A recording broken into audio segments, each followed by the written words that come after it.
Hi friends, எல்லோரும் எப்படி இருக்கீங்க ஃப்ரெண்ட்ஸ்? அப்புறம் வந்து பார்த்திங்கன்னா இந்த வீடியோ வந்து விசாவுக்காண்டி தாங்க.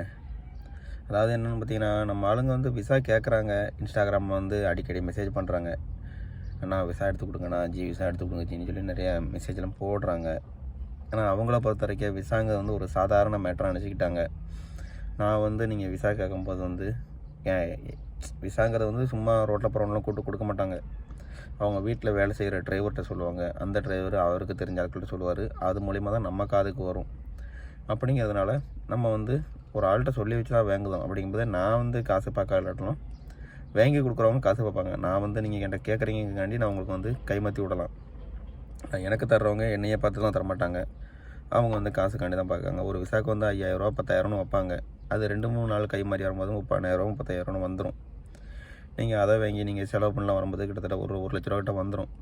இங்கே வந்து நீங்கள் அவ்வளோ துட்டாக செலவு பண்ணிவிட்டு வந்துட்டு இங்கே வந்துட்டு வேலை பிடிக்கலன்னு சொல்லிட்டு நீங்கள் திரும்பி போனீங்கன்னா எங்களுக்கும் கெட்ட பேர், எங்களுக்கும் ஏச்சி பேச்சு விழுவும், உங்களுக்கும் கஷ்டம். ஏன்னா பணத்தை இழக்கிறது நீங்கள் தான், சரிங்களா? உங்களால் வந்து நாங்கள் வந்து தேவையில்லாமல் கஷ்டமாக இருக்கும். நான் வந்து நீங்கள் கேட்கறதுனால ஒரு பழக்கத்துக்காண்டி நான் உங்களுக்காண்டி பேசுகிறேன். அவங்க வந்து உங்களுக்கு எடுத்து கொடுக்கணும்னு அவசியம் கிடையாது. இங்கே வந்துட்டு அவங்களையும் போட்டு படாப்படுத்தி அவங்க வந்து அந்த பையன் இந்த பையன் சொல்லி அவங்களையும் 4-5 கிளி கிழிக்கிறது. ஆமாம், நான் விசா கேட்குறவங்களோட மைண்ட் செட் எப்படின்னு பார்த்தீங்கன்னா, விசாங்கிறது வந்து ஒரு சாதாரண மேட்ரு. அந்த சிக்னலில் போகிறோமா, சிக்னலில் நின்றுட்டு இருக்கையில் இந்த ஊருக்காரங்க வந்துட்டு எப்பா அந்த பேப்பர் வச்சுக்கோ, எனக்கு ஒரு ஆளை எடுத்து கொடு அப்படிங்கிற மாதிரி நீங்கள் கொடுப்பாங்கன்னு நினச்சிட்டு அப்படிலாம் கிடையாது. ஒரு விசா வெளியே வரணும்னா அதுக்கு நிறையா ப்ராசஸ் இருக்குது. இத்தனை பேரை பார்க்கணும், வைக்கணும் அப்படிங்கிறதெல்லாம் இருக்குது. ஏன்னா இந்த ஊருக்காரங்களே போய் அந்த விசா எடுக்கிறதுக்கு அவங்களும் போய் வெயிட் பண்ணி தான் எடுக்க வேண்டியது இருக்கும். அதுமாதிரி அந்த விசாவில் வந்து நீங்கள் வாங்கிட்டு திரும்ப வரலன்ட்டிங்கன்னா அவங்களுக்கும் அடுத்த ஆள் எடுக்கக்குள்ளே சங்கடமாக இருக்கும். பேர் மாற்றணும், இந்த விசாவில் வந்து உங்கள் பேர் அடித்து தான் வரும். அப்படிலாம் நிறைய ப்ராசஸ் இருக்குது. சும்மா அந்த வெறுப்பு ஒரு பேப்பரை கொடுத்து இங்கே கூப்பிட்டு வர்றதுன்னு கிடையாது.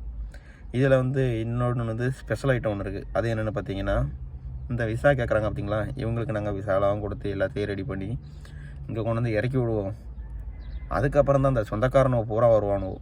அவனும் எப்படின்னா, இந்த பயிலும் சொல்ல மாட்டாங்க, எங்கள் சொந்தக்காரங்க எங்கே இருக்காங்க, எங்கள் அண்ணங்க இருக்காங்க, எங்கள் மச்சாங்க இருக்காங்கன்னு சொல்ல மாட்டாங்க. இங்கே வந்ததுக்கப்புறம் அந்த வீடு அவங்களுக்கு செட் ஆகலை, நம்ம ஊருக்கு போகிறோன்னு வச்சுக்கோங்களேன், அப்போ தான் அந்த சொந்தக்காரனை பூரா கூப்பிடுவான் அந்த ஊருக்குள்ளே இருக்கிறவனை. அவ்வாள் இங்கே வந்துட்டு நாங்கள் வந்து 15 வருஷம் இருக்கேன், 20 வருஷம் இருக்கேன், நான் உன்னை வந்து அப்படி பார்த்துக்கிட்டுதேன், இப்படி பார்த்துக்கிட்டுதேன், உன்னை அப்படி கம்ப்ளைண்ட் கொடுத்துருவேன், இப்படி கம்ப்ளைண்ட் கொடுத்துருவேன், எங்கள் ஊரை பற்றி உனக்கு தெரியாதில்ல, எங்கள் ஊர் அப்படி, எங்கள் ஊர் இப்படி, உன்னை வந்து தலையை திருவாமல் விட மாட்டேன், உன்னை தலையை அறியாமல் விட மாட்டேன், என் அறுதலி அப்படின்லாம் சொல்கிறது. நீ அப்போனா எங்கடா போனேன் என்னால் தான் கேட்க முடியும்.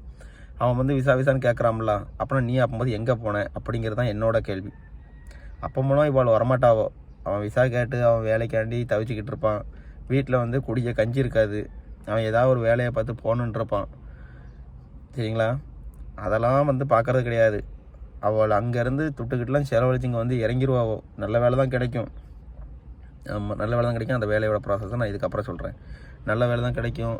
அவ்வளோ வேலையை அவன் பார்த்துக்கிட்டு வச்சுக்கிட்டு, எனக்கு இங்கே ஊர் பிடிக்கல, இங்கே வந்து ரொட்டீன் ஒர்க்காக இருக்குது, நான் வந்து வெளிநாடுங்க வந்து அப்பப்போ வேலை வரும் நான் செய்வேன் அப்படின்னு நினச்சி வந்தேன். இங்கே வந்து அப்புறம் டெய்லி வேலையாக இருக்குது, காலைல 6 மணிக்கெலாம் எழுதி போட்டு தான் நைட்டு 10 மணிக்கு வண்டி ஓட்ட வேண்டியதாக இருக்குது அப்படின்னு சொல்லிட்டு அவன் ஊருக்கு கிளம்புதம்பான். இவ்வாள் வந்து சொந்தக்காரன் பற்றிலாம் ரத்தம் துடிக்கும்ல. இவ்வாள் வந்துக்கிட்டு என் சொந்தக்காரன் அப்படி பண்ணிட்டேன், இப்படி பண்ணிட்டேன், நான் ஒன்று சும்மா விட மாட்டேன், வைக்க மாட்டேன், எனக்கு வந்து கொய்த்தில் எனக்கு அப்படி தெரியும், இப்படி தெரியும், எனக்கு வந்து என் வீட்டுக்கு பக்கத்தில் தான் இந்த நாட்டுக்காரங்களே இருக்காங்க, அப்படி இப்படின்னு சொல்லுவாவோ. ஆனால் முதல்ல வந்து அவள் எங்கே இருந்தாவனே தெரியாது, இந்த அளவுக்கு அவள் வந்து இருப்பாவோ. ஆனால் வந்து இப்படி ஒரு பிரச்சனை வந்ததுக்கப்புறம் தான் இந்த என்னத்தையோ ஒன்று தோணா பூதம் வரும்னு சொல்லுவாங்களே, அந்த மாதிரி தான் இவாள். இங்கே வந்து இவாள் இறங்கினதுக்கப்புறம் தான் இந்த பூதமெல்லாம் வெளியேஞ்சி வரும். நான் மச்சாங்க இருக்கேன், நான் மாப்பிள்ளைங்க இருக்கேன், உன் அண்ணன் அங்கே தான் இருக்கேன் அப்படின்னு. நீங்களாம் அப்படின்னா எங்கடா போனீங்க அப்படிங்கிறதான் என்னோட கேள்வி. அப்புறம் வந்து பார்த்திங்கன்னா, வெளிநாட்டு வேலைங்கிறது வந்து சும்மா கிடையாது. அதுக்கு வந்து அந்த வேலைகள் வந்து நான் எப்படிங்கிறத அடுத்த வீடியோவில் சொல்கிறேன், சரிங்களா? ஒரு வெளிநாட்டு வேலைங்கிறது, அதுவும் குவைத்தில் வந்து வேலை எப்படிங்கிறதுக்கு எப்படி இருக்கும், ஒரு டிரைவர்னால் என்னென்ன வேலை பார்க்கணும், ஒரு திவானி வேலைங்கிறது என்னென்ன வேலை பார்க்கணும், ஆடு பார்க்குறவங்கன்னா அவங்க என்னென்ன வேலை பார்க்கணுங்கிறத நான் அடுத்த வீடியோவில் போடுறேன், பாருங்கள். இது வந்து இதுக்கு முன்னாடி ஒரு வீடியோ போட்டிருக்கேன், அதையும் பாருங்கள். அப்போனா தான் நான் இந்த வீடியோ எதுக்கு போட்டேங்கிறது உங்களுக்கு சரியான ஒரு ரீசனில் புரியும். ஓகே ஃப்ரெண்ட்ஸ், வீடியோ பிடிச்சிருந்தா ஒரு லைக் பண்ணிக்கங்க. பாய்.